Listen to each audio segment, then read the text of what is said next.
Bom dia! Hoje esse vídeo fala sobre o relato das observações para a educação de jovens e adultos que ocorreram aqui no município de Pontal do Paraná.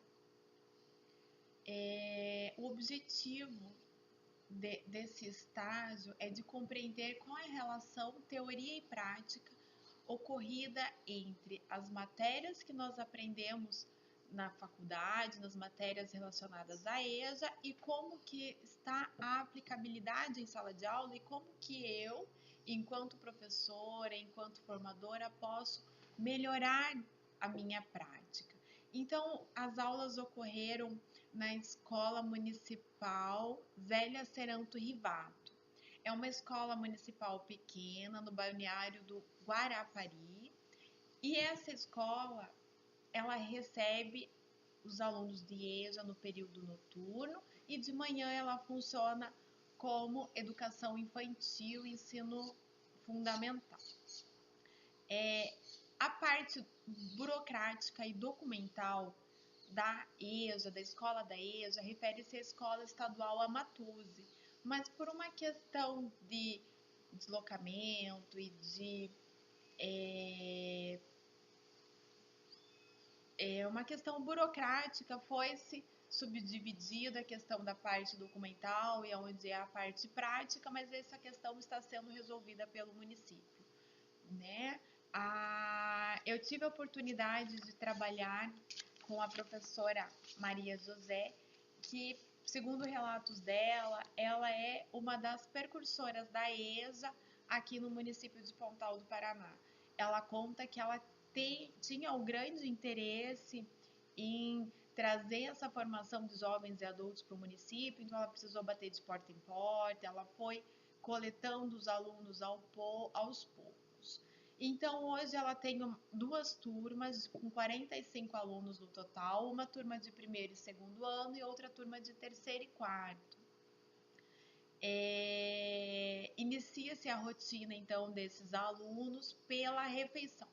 Os alunos muitas vezes vêm direto do seu trabalho ou pertencem a uma classe econômica mais carente e acaba vindo para a escola por um dos motivos, além do aprender, pela alimentação. Então, são servidos jantar com carboidratos, proteínas, legumes, sucos. Então, as crianças já chegam, os adultos já chegam ali próximo das 7 horas para fazer a sua refeição e depois irem se encaminhando para as salas.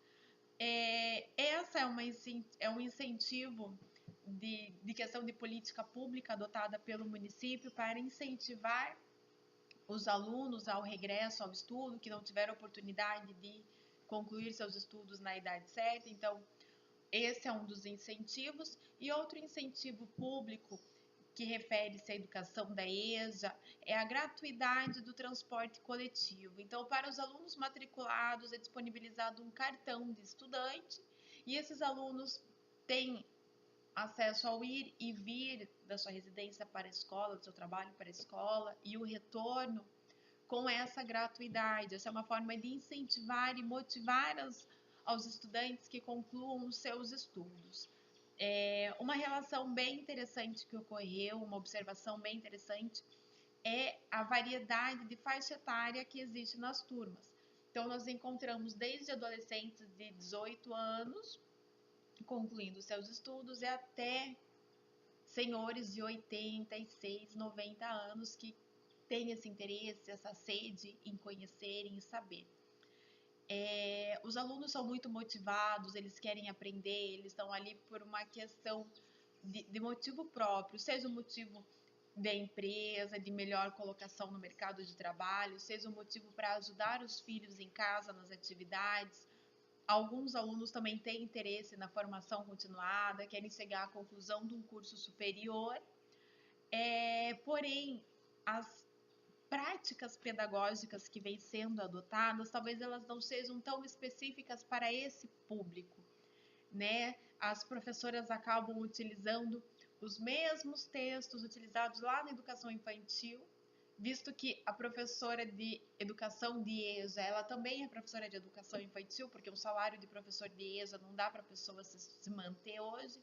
então acaba ficando sem tempo para planejar a aula, para pesquisar conteúdo, para trazer material, para trazer recursos para que façam sentido e significado para a vida dos alunos. Então a professora acaba não conhecendo exatamente as expectativas do aluno e acaba trabalhando esses textos mais infantilizados, textos mais curtos, por uma alfabetização silábica, que para o aluno ele está ali, ele quer aprender, então ele se esforça, ele se motiva, mas devido à bagagem cultural, à bagagem intelectual que esse aluno traz para a sala de aula, as aulas poderiam ser mais envolventes.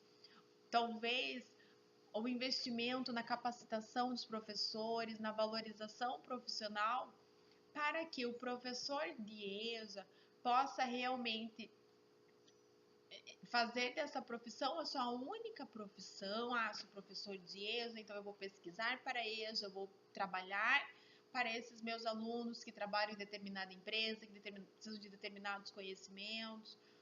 Na sala de aula foi encontrado alunos que são cozinheiras, que trabalham em uma empresa extrativista de petróleo, construção de navio. Então, como que o conteúdo que eu trabalho em sala de aula, como que ele vai fazer sentido e significado, trabalhar as medidas de segurança, os textos técnicos, textos de cozinha, pessoas que querem dar continuidade à sua formação acadêmica, como que eu já posso introduzir leituras para ela relacionada ao que ela... Para quê? Para que ela se habitue a diferentes gêneros textuais, diferentes leituras, e ao ler, ao ouvir o professor lendo, adequar a sua fala, aprender um português mais formal, um português mais aceito entre as classes sociais, né?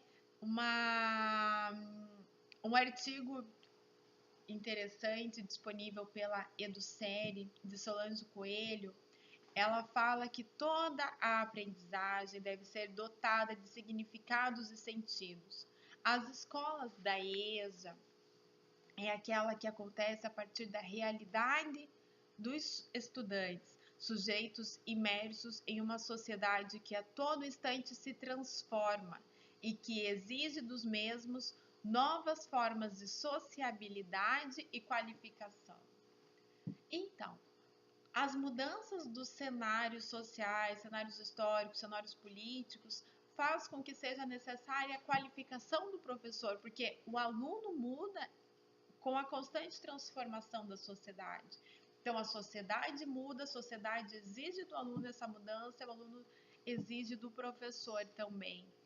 Então, inúmeros suportes pedagógicos estão disponíveis hoje para a qualificação do professor de EJA, para a qualificação de ensino. Cabe a cada professor se envolver e se pesquisar para desenvolver melhor os seus alunos. Em uma das aulas, eu ouvi uma professora falando problema.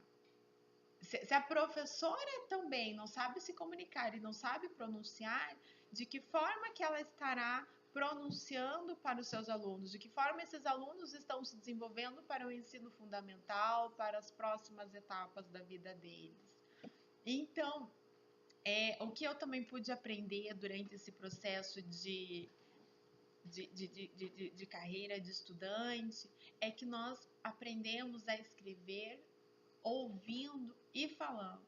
Então, nesse processo, é preciso também trazer isso para o aluno da EJA. Quanto mais o aluno ouvir, ele ler, ele ter acesso aos diferentes gêneros textuais, melhor esse aluno vai falar, mais correto ele vai saber fazer a estruturação de frases e melhor ele vai saber escrever textos, ele vai poder se interpretar uma receita, fazer a adaptação de medidas, ele vai saber ler um manual, uma especificação técnica que ele precisa para o trabalho, ele vai poder se colocar melhor, poder se impor melhor numa entrevista de emprego. Então, a EJA, super importante para o desenvolvimento do indivíduo que não teve a oportunidade de escolar na idade certa, porque nós sabemos que até um tempo atrás o estudo não era visto como importante e fundamental para o indivíduo. Muitos pais deixavam o aluno estudar ali até a terceira série e já o retiravam da escola porque precisavam trabalhar para ajudar em casa. Então, essa realidade dos alunos que vêm para a EJA hoje precisa ser vista de maneira sensibilizada e precisa ser trabalhada especificamente para que esse aluno se desenvolva, para que ele aprenda, para que ele cresça e para que ele dê continuidade aos seus estudos, para que ele possa contribuir na formação dos seus filhos, dos seus netos, para que deixe de ser humilhante essa questão do não sei ler, não sei escrever e passe para uma realidade onde ele esteja realmente inserido na sociedade, onde ele possa participar das relações sociais e culturais existentes, não só aqui no município, mas em outras situações.